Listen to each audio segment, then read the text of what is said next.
We're going to be continuing our series that we've engaged in from time to time as I've had opportunity on Wednesday nights to provide overviews of various books of the Bible. We've been working our way through the Old Testament.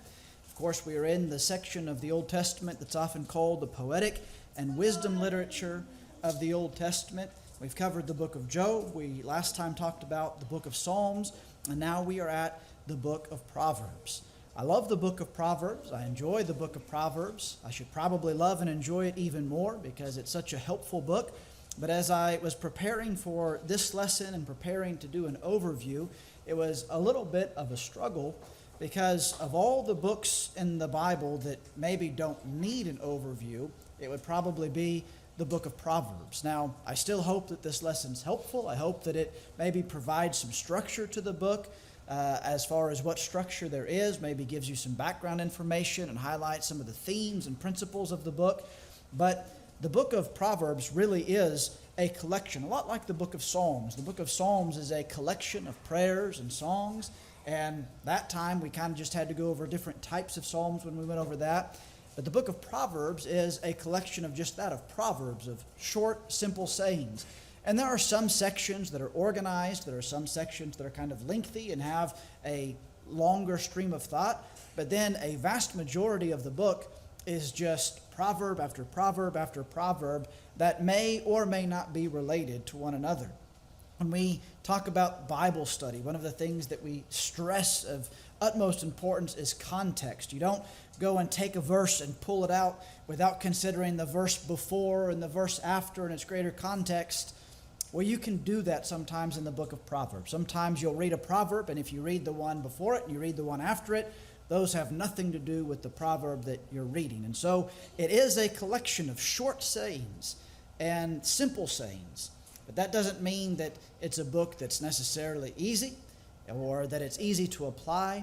And collected together, the book of Proverbs becomes a wonderful book of wisdom and a book of guidance and a book that gives us some of the most practical day-to-day guidance that's rooted and grounded in the one source that can really provide us the guidance to a successful life, and that is a love of and a fear of or a reverence of God. And so I hope that this overview, even though it may be a bit strange for the book of Proverbs to do an overview, I hope that it provides some foundation, some help and encouragement to you to go home and to maybe make study of Proverbs a deeper part of your own personal studies. Well, as we've done, as we've talked about books, we often talk about the title and why the book is called what it is. Of course, this book is called Proverbs. The Hebrew word masal, or in the plural, I believe, is mishle. It is just a saying, something that is short, something that is easy to remember. Proverbs, the idea, and every culture, I think, has proverbs, or the idea of proverbs. These are short sayings that are memorable. They're easy to remember, and they're generic in nature, and yet they provide wisdom. The idea is to collect experienced wisdom, typically maybe from generations, and condense that experienced wisdom down into a simple sentence, a simple thing that we can remember. And because it's easy to remember, and because it's general, we can then use it to guide us, to meditate on, to think about, and to provide guidance as we have opportunity. In Proverbs 1 verse 6, we see that it's not just specific proverbs, but it says that it is to understand a proverb and a saying, the words of the wise and their riddles. And so the book of Proverbs is more than just one specific type of proverb. It's a collection of various types of short sayings that are helpful. And again, a proverb is condensed wisdom, and yet that condensed wisdom displays a vast experience in that short statement. We have some that are even American proverbs that have been, Benjamin Franklin had a lot of proverbs, and others have proverbs. Ideas like, look before you leap, or a penny saved is a penny earned, or the early bird gets the worm, are good examples of a proverb. And even those provide us some good background for studying the Proverbs. Think about some of those statements, especially the idea of look before you leap. Now, there's a lot of specifics that doesn't teach us. It doesn't tell us what to look for. It doesn't tell us how long to look. It doesn't tell us where to look. It just says look. It doesn't say how long to wait after you've looked before you leap. It doesn't tell you which direction to leap. The truth is, the statement has nothing to do about jumping or leaping at all. It's a generic concept that the idea is before you make a decision, before you commit to a course of action, be thoughtful about it and think about it and think about its consequences and the best way to do it. But now that explanation that I just gave may be more precise, but it's a lot easier to remember. Look before you leap. You can remember that and apply that. Or the early bird gets the worm. We're not concerned about worms or birds or their diets and their breakfast. That's a phrase that reminds us about diligence, about work ethic, about the idea of getting busy with something early before opportunity passes us by. But it's a word picture that paints something that we can understand in a short and a memorable way. And that's what the Proverbs are. And we need to remember that as we study through them. It's also important for us to consider what a proverb is not. And as we consider Proverbs to be general truths that are based on experience, then we have to realize that as general rules, there are also exceptions to the rules. Now, that's not that we should always be looking for the exception, but we need to realize that they are general truths, and so there are some things that the Proverbs are not. For example, the Proverbs are not necessarily promises. Proverbs 22, verse 6 is perhaps one of the most important of these.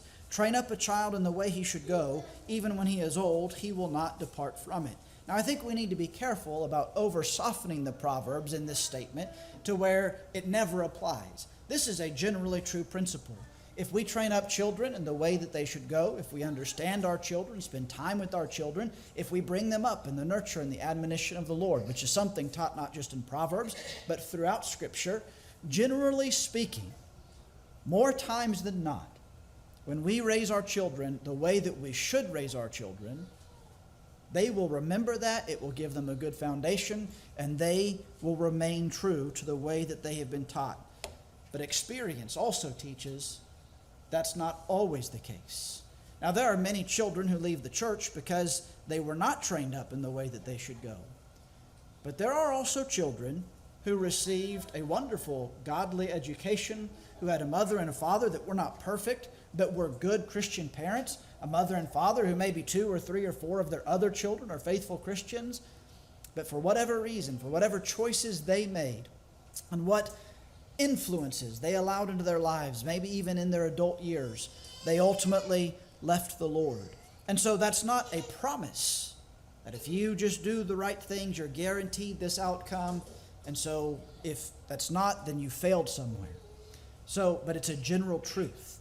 And it is a reminder that we do need to be training up children in the right way. We need to be putting in the effort. We'll have more to say about parenting from the book of Proverbs. But also, Proverbs are not always explicit commands. Now, because they're made in these short, kind of terse comments, sometimes they come off as a command, as a explicit command. But we have to remember that they are Proverbs. One example, and you could find others, but one example says, "Make no friendship with a man given to anger, nor go with a wrathful man, lest you learn his ways and entangle yourself in a snare." Now, does that mean, according to Proverbs 22, verse 24 and 25, that if we have a friend who has a short temper, or if we have a friend who loses their temper once, that we need to cut off that friendship, that we cannot be friends with that person? That's not what that proverb is stating. If that was the case, then we would have no friends. There would be plenty of times that all of our friends failed in one way or another, that Proverbs would tell us we can't be friends with those people. But the idea is that don't get close to and don't entangle yourself with someone who is given to anger, a man who is wrathful, because you are likely to be influenced by that person. And so the general concept, which is a concept taught throughout the book of Proverbs, is be very careful of the friends that you make and the relationships that you cultivate with others. But we need to understand these truths in their general principles. And I'm not trying to soften the Proverbs. We just have to understand them for what they are. Now, because of these truths, because of the way that they're stated, Proverbs need to be read very thoughtfully and very intently. We need to consider what is the core concept of this proverb. What is the main teaching, and what is the best way to apply it? its short and its simple style has a danger of belying the depth of its truth. One man put it this way.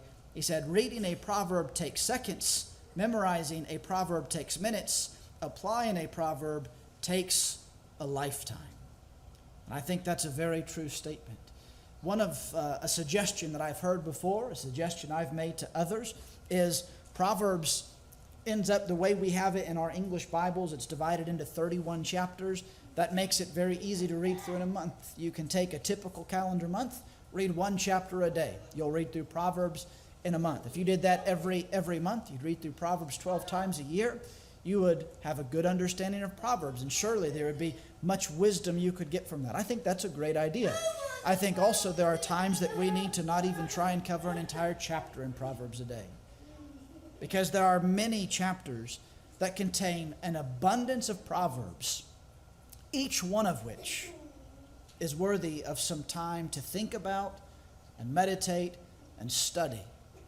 We could read a lot less than one proverb a day and yet get a great deal of insight and guidance from God's Word, from even just the shortest verses and shortest ideas. So as you read Proverbs and as you find ways to work Proverbs into your own personal studies, I would encourage you to think about that, to think about going over the Proverbs slowly and intently, and think about what's the message, how does it apply, what are some other teachings in the Bible, because one thing about Proverbs is all of its teachings are found in other places of the Bible, and really think thoughtfully about the Proverbs that you read and you study. Now, as we talk about authorship, we've talked a lot. When we go through these overviews, we discuss who wrote it, when did they write it, what's the time frame covered. Well, the authorship of Solomon is generally ascribed to Solomon. In fact, Proverbs 1 verse 1 says, "The Proverbs of Solomon, son of David, king of Israel." And Solomon surely wrote many or most of the Proverbs that are contained in the Book of Proverbs. But it also seems that when the book is ascribed to Solomon, that maybe not just writing the Proverbs is ascribed to him, but also the idea of gathering or collecting or curating the Proverbs. Solomon is attributed with the Proverbs, but there are other passages, as we'll see in a little while, that are ascribed to other individuals, or they are just stated to be wise sayings. Now we know that Solomon wrote a lot of Proverbs, not all of which are included in the book of Proverbs. 1 Kings 4 verse 32 says that Solomon spoke 3,000 proverbs, and his songs were 1,005. So Solomon apparently wrote 3,000 proverbs. Someone wrote, and I didn't go through and count it up to make sure they were right on this, but one book I read said that there are 915 direct statements or proverbs in the book of Proverbs. So that's not even a full third of what Solomon himself wrote, and not all of Proverbs, I think, are written by him. But we also know that in addition to writing Proverbs, Solomon collected them. In Ecclesiastes 12 verse 9, it says, "Besides being wise, the preacher," and that is Solomon, "also taught the people knowledge, weighing and studying and arranging many proverbs with great care." And so not only did Solomon produce these proverbial statements, but as a man given to wisdom, he collected them, which that, by the way, is a sign of a truly wise person. Someone that not only can say something wise, but that spends a lot of time listening to what others have to say and gathering wisdom from various sources and thinking about them and determining whether they are wise or not. And that's what Solomon did. He gathered wisdom from all over, gathered proverbs and thought about them, maybe rearranged them, and some of those may be included in the book of Proverbs. In fact, archaeologists have discovered many different wisdom writings from Egypt that are very similar. In fact, there's one section of Proverbs that is very similar to a piece of work from Egypt.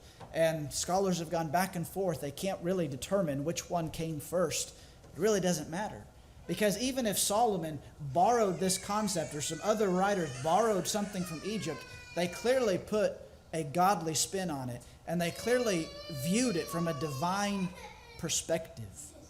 And they used the wisdom and they were guided by the Holy Spirit to show the truth in those proverbs.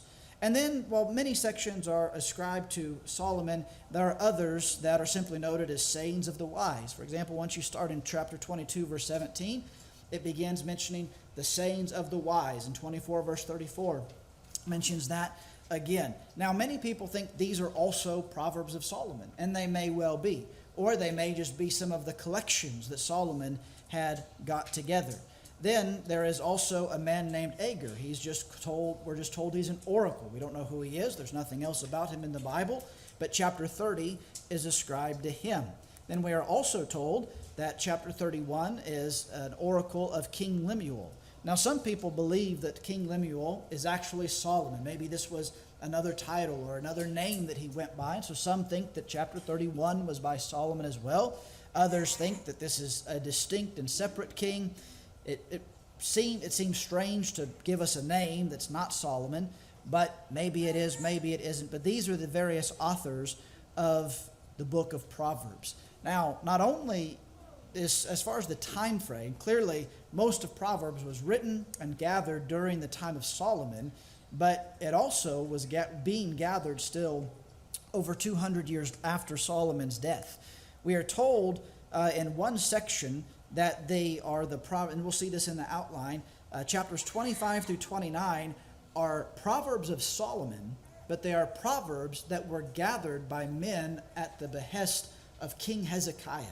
Now, Hezekiah, you can see how many kings there were between Solomon and Hezekiah, and if I remember the dates right, it's a little over 200 years. And so 200 years after Solomon, King Hezekiah had access to some of those other 3,000 Proverbs that Solomon wrote, and he tasked some of his scribes and leading men to gather some of those Proverbs together. And as a king, it shouldn't surprise us that a lot of that section, chapters 25 through 29, have to do with leadership and kingship. Hezekiah was wanting to be a wise king, so he gathered much of Solomon's instruction and wisdom, and that became an official part of the book of Proverbs. So an outline for the book, it does have some, basically the easiest way to outline it, I guess, would be mainly by authors. Now, it begins with an introduction. We'll look at that introduction here in just a moment. It basically states the purpose of the book of Proverbs. And then from chapter 1, verse 8 through chapter 9 is probably the lengthiest section of the book that is a unit that goes completely together. Now, it still is kind of chopped up and goes from one point to the next here and there, but that is all one unit, and that is a unit that is designed as a father's instruction. All of those chapters are addressed to my son, and they are given as though a father is giving instructions to his son. So we can imagine Solomon giving these instructions to Rehoboam and to maybe some of his other children. And then from chapter 10 through 22:16, these are specifically stated to be Solomon's Proverbs. Chapter 22, verse 17 through the end of 24 are simply various sayings of the wise, maybe Solomon's, maybe just those he gathered. And then chapters 25 through 29 are Hezekiah's collection. So from chapter 10 through chapter 29, obviously the main bulk of the book, these are all collections of individual sayings. Every now and then you'll find a place where maybe 3 or 4 or 5 verses to go together, but by and large these sections are just one proverb after another. You'll also notice if you read through Proverbs that you'll cover the same ground more than once. You'll read a proverb in one place, and you'll probably read the same proverb or one very similar in another place or two. And that's a good teaching mechanism. Repetition. And not just repetition at the same time, but repeating an idea at various intervals and at various places so that we get the teaching again and again. And also, while some of us may wonder why it seems so haphazard, that actually seems to fit life. Life is not always ordered and neat and sequential. The problems and the difficulties that we face in life are what? They are often random. They are chaotic. Something that we don't anticipate to face tomorrow confronts us out of the blue. Something that we plan for a week from now doesn't happen. And Proverbs kind of follows that style. It teaches us in a random way how to go through and manage a random life. And so there is value and design even in that concept. So that's the outline of the book of Proverbs. Let's go ahead and go through these various sections and spend a little time in each of them. First of all, for the introduction, let's go ahead and just read verses 1 through 6 to start out with. The Proverbs of Solomon, son of David, king of Israel, to know wisdom and instruction, to understand words of insight, to receive instruction in wise dealing, in righteousness, justice, and equity, to give prudence to the simple, knowledge and discretion to the youth. Let the wise hear and increase in learning, and the one who understands obtain guidance, to understand a proverb and a saying, the words of the wise and their riddles. That word "to" that shows up again and again and again, this is outlining to us essentially the main idea and purpose of the book of Proverbs: to know wisdom, to know what's right, to know how to live our lives. And this is so important for us today, and it was maybe second nature in some way to the ancient Jews. You see, they didn't compartmentalize their lives. They didn't have work life, and family life, and religious life. Really, that all went together. They were a theocracy. Their law was God's law. Instead of Americans who have the civil government and the federal government, the state government, and then we come to church and we learn about God's law, for the Jewish people, everything was in the umbrella of their faith. And really the same should be true of us. Now, we don't live under a theocracy the way they did. And yet for our individual lives, our work, our family, our recreation, how we spend our money, all of these various aspects of our life that we're so good at kind of putting outside of our religion and our faith, really those things should be guided by our religion and by our faith. And so the book of Proverbs doesn't deal with necessarily deep theology or doctrinal ideas. It deals with how we act and how we behave day in and day out. That doesn't mean doctrine and theology are not important. They are. But how do you apply doctrine day to day? How do you apply doctrine in the midst of temptation? How do you apply doctrine to your work, to your marriage? That's where Proverbs is a huge help. Now, as it goes through these first 6 verses, the key really comes in verse 7. And this is the foundation of the entire book of Proverbs. The fear of the Lord is the beginning of knowledge. Fools despise wisdom and instruction. This sets up, by the way, a comparison that is throughout the book of Proverbs: the wise man and the fool, the wise man and the one who follows the way of folly.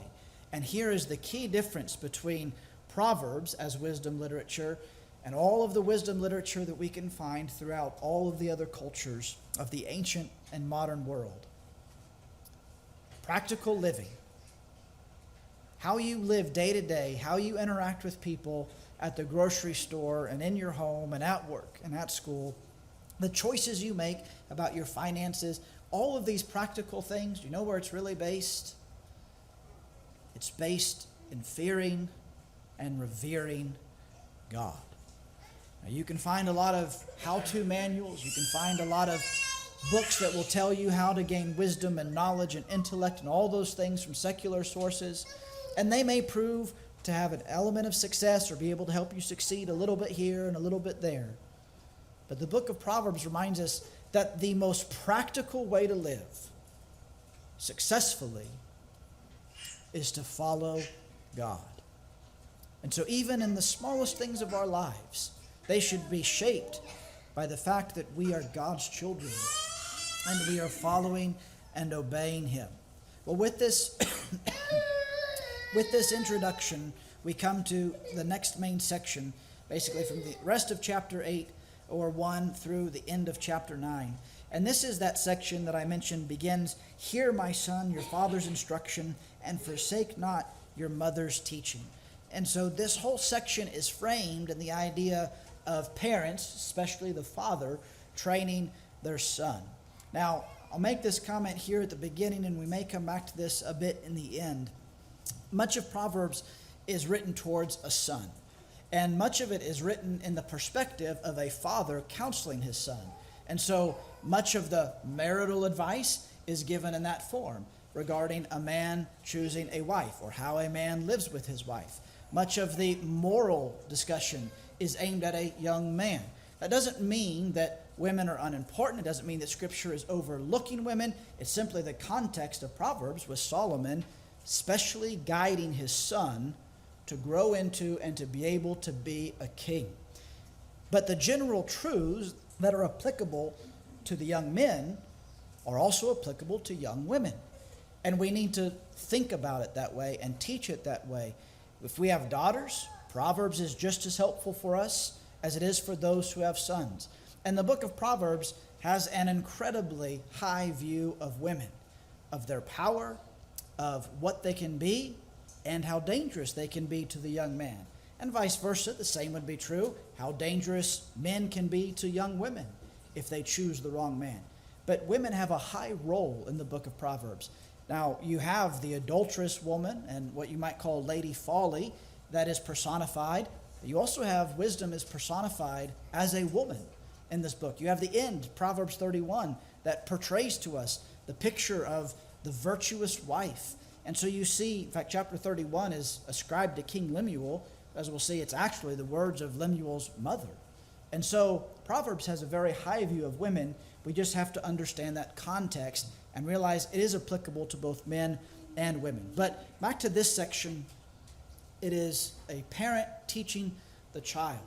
And one thing that I want to say here, and especially because we have so many, and I'm in this group, families that have young children and we're rearing young children, we need to understand how important it is that we train our children. The primary responsibility of training children belongs to the parents. It is not the school's job. It is not the congregation's job. It's not the rest of the family's job. All of those things may have their roles in the right places at the right times. But the responsibility of training children falls squarely on the shoulders of the parents, especially when it comes to how to live rightly. We may need help teaching our children arithmetic and the sciences and all sorts of those other things that the education system, be it public or private or curriculums you can use in homeschool, that all those things can help us with. But we do not want, be it a public school, a private school, or some curriculum that we find, we do not want the world teaching our children how to live. And the thing is, that has become a bigger and bigger focus of education at all levels, is training children, training kids how to be members of society. And it sounds good and it sounds okay. And it's dangerous. Because worldly people with worldly ideas and worldly motivations are never going to base their education on the fear of the Lord. And that, remember, is the beginning, is the foundation of wisdom and right living. So who's going to teach children that? It has to be us. Whether we send our kids to a public school or a private school or we homeschool, we have to take seriously our responsibility to train our children in the Lord. That is our job. And if we fail at that, we fail at one of the greatest jobs that God has given to us. Now, on the flip side of that, and I realize that a lot of the children in this audience are very young, but some of you, I'm speaking to my boys, and maybe some of the others are old enough to go ahead and start learning this. Proverbs speaks to you as children to listen to your parents. Your parents care for you and your soul more than anybody else in this world. And they are not perfect. They will make mistakes. But they are going to give you some of the best guidance, some of the best counsel. And you need to listen to them. And we need to take our children to Proverbs frequently and remind them. And Proverbs teaches over and over again that the son who listens to his father and listens to his mother is an honor to them. The child that disobeys and disregards his parents is an abomination in the sight of God. Children, listen to your parents. Now, through this section, there are some key lessons, and there's a lot of things that take place in these chapters, but we're just going to talk very briefly about a few of the key lessons. One of the main lessons that's taught right off the bat is choose your friends carefully. We've talked about this already, at least briefly. This is a major theme in Proverbs, a major theme here, a major thing we as parents need to teach our children. Our friends, our relationships, other people will have an influence on us. We should have an influence on other people, and we love to think that we influence other people. But we cannot be so naive as to think that other people have no influence on us. And so children need to learn to choose their friends carefully.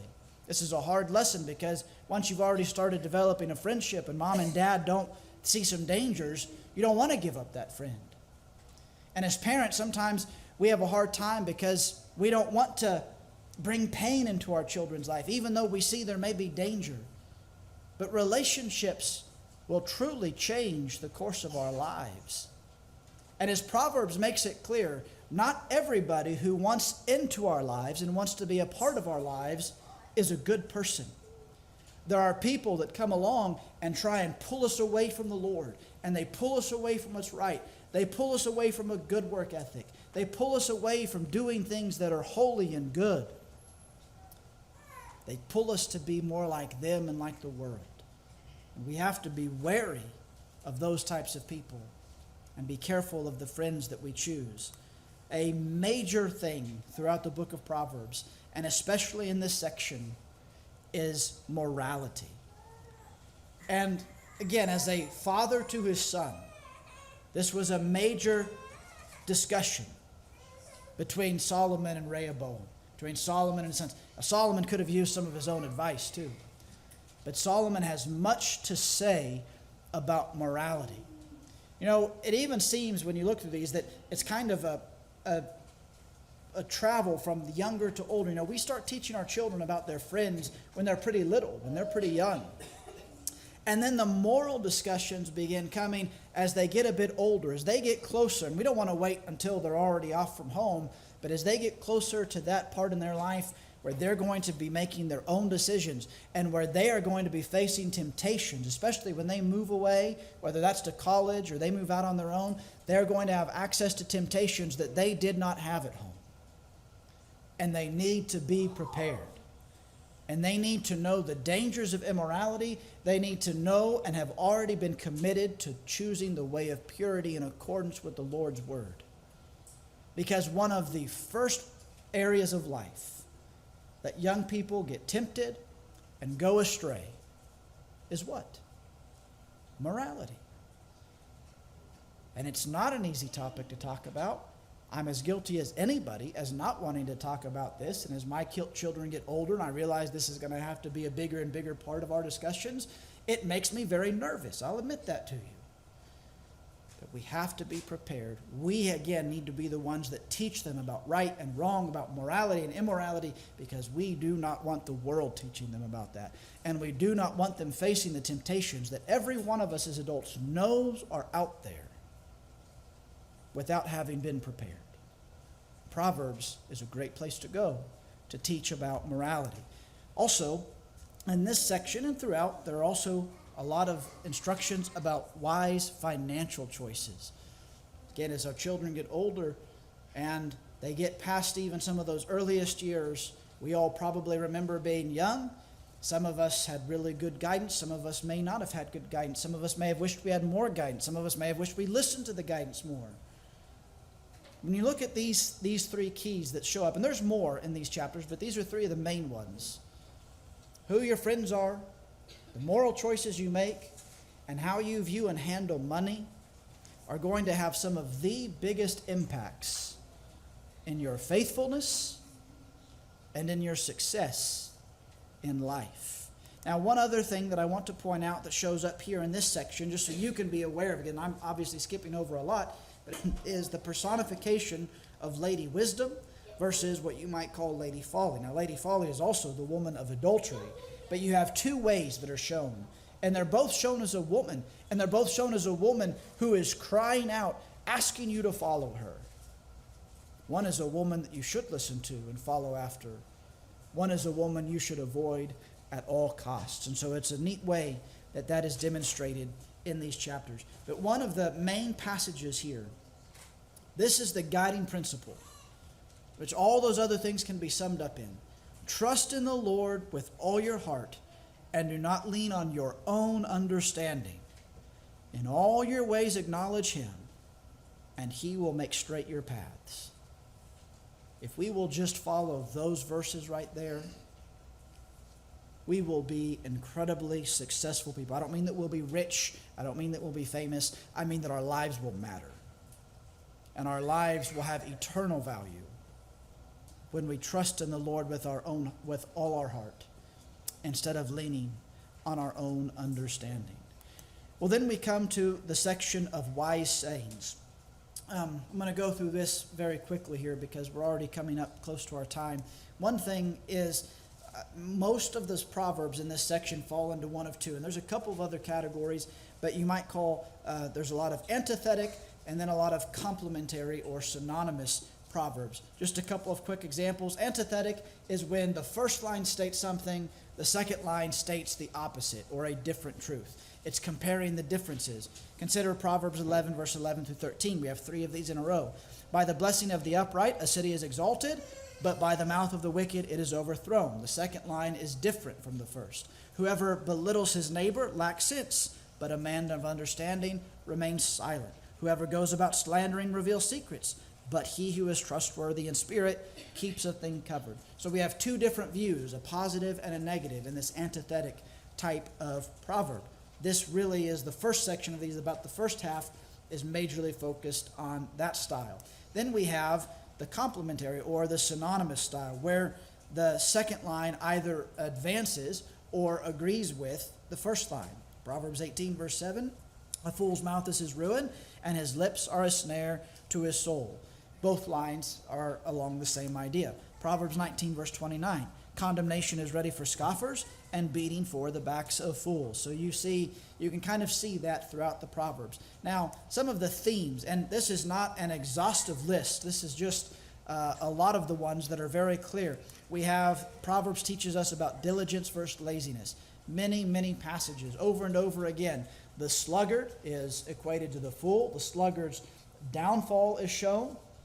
Good work ethic and a right work ethic and hard work are shown to be right and shown to be good. Our lives at work, at school, in church work, as we serve one another, it's important that we have the right work ethic.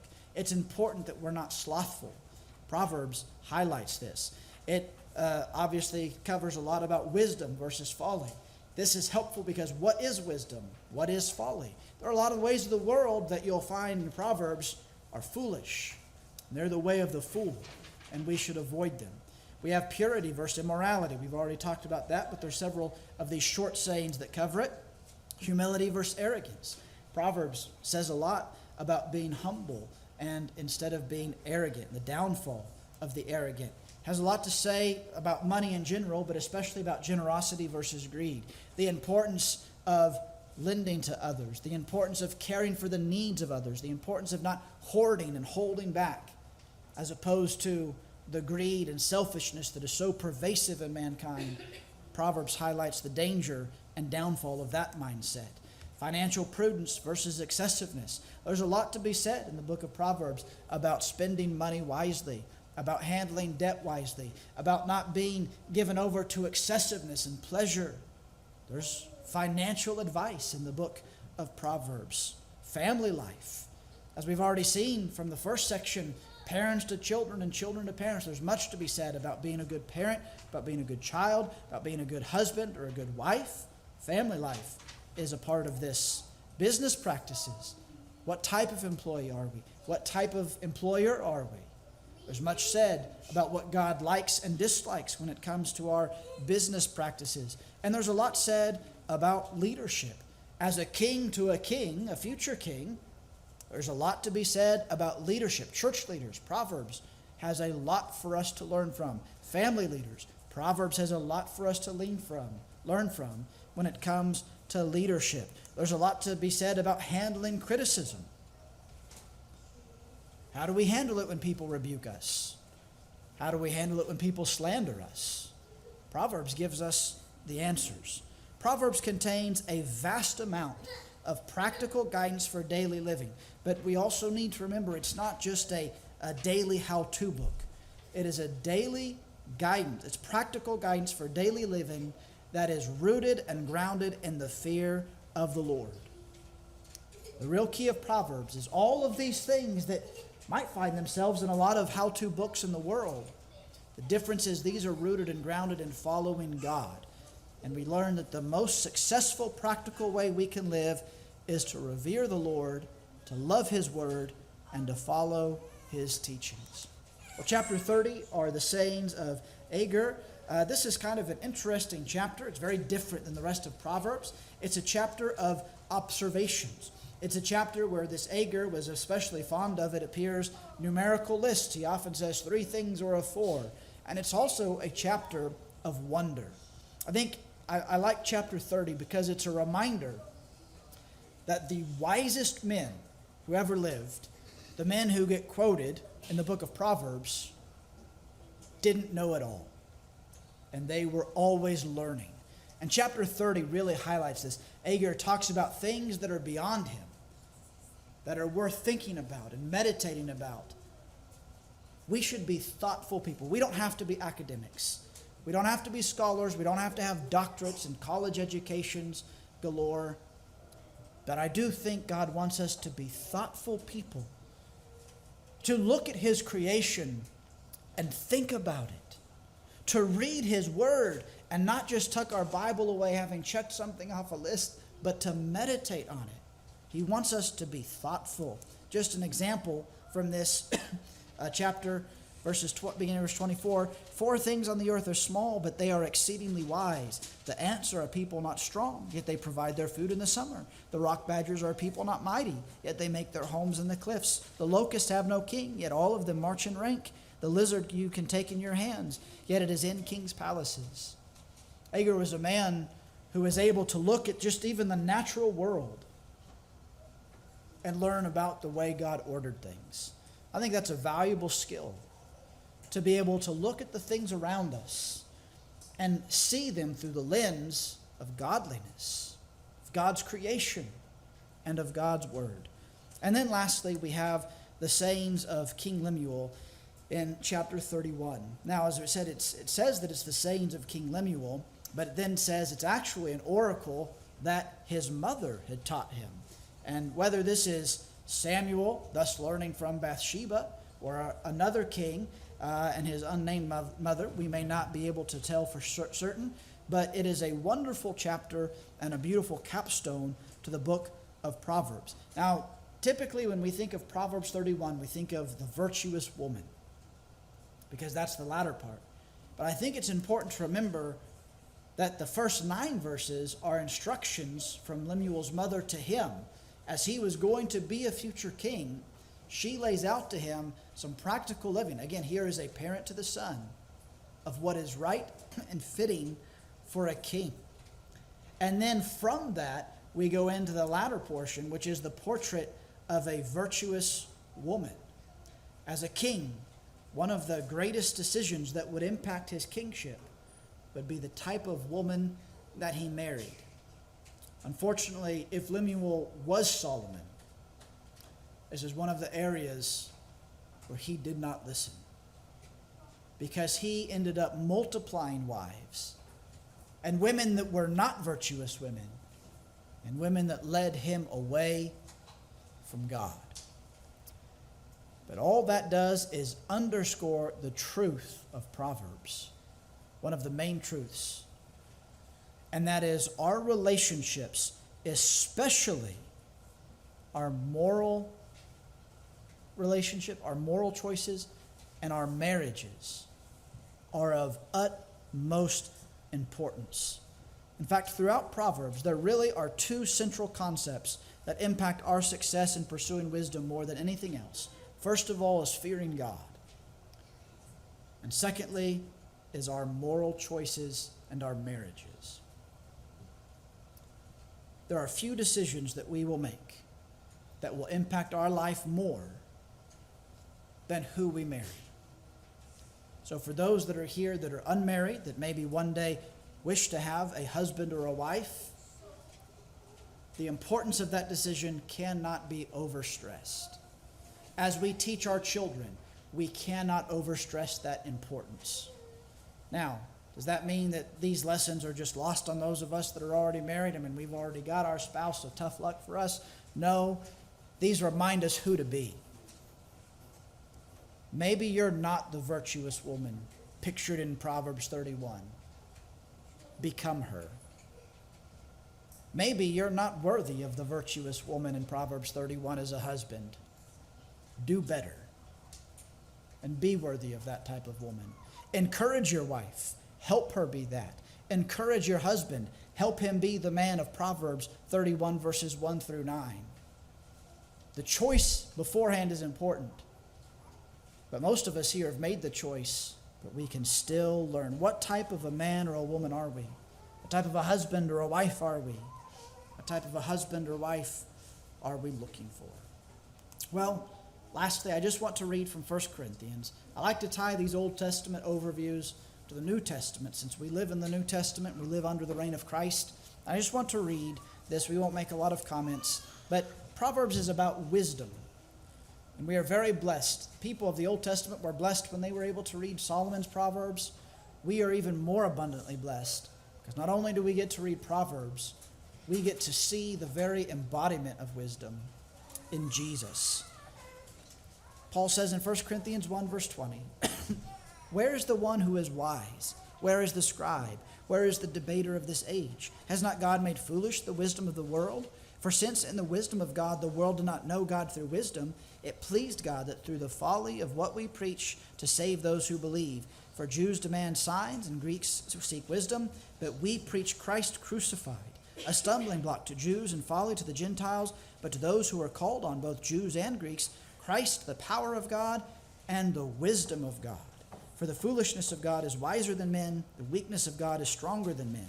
For consider your calling, brothers. Not many of you were wise according to the worldly standards. Not many were powerful. Not many were of noble birth. But God chose what is foolish in the world to shame the wise. God chose what is weak in the world to shame the strong. God chose what is low and despised in the world, even things that are not, to bring to nothing things that are, so that no human being might boast in the presence of God. And because of him, you are in Christ Jesus, who again became to us wisdom from God, righteousness and sanctification and redemption, so that as it is written, let the one who boasts, boast in the Lord." Again, without going all in on 1 Corinthians 1 there, Paul reminds us, as does Proverbs, there is a worldly way of seeking wisdom, and there is God's way.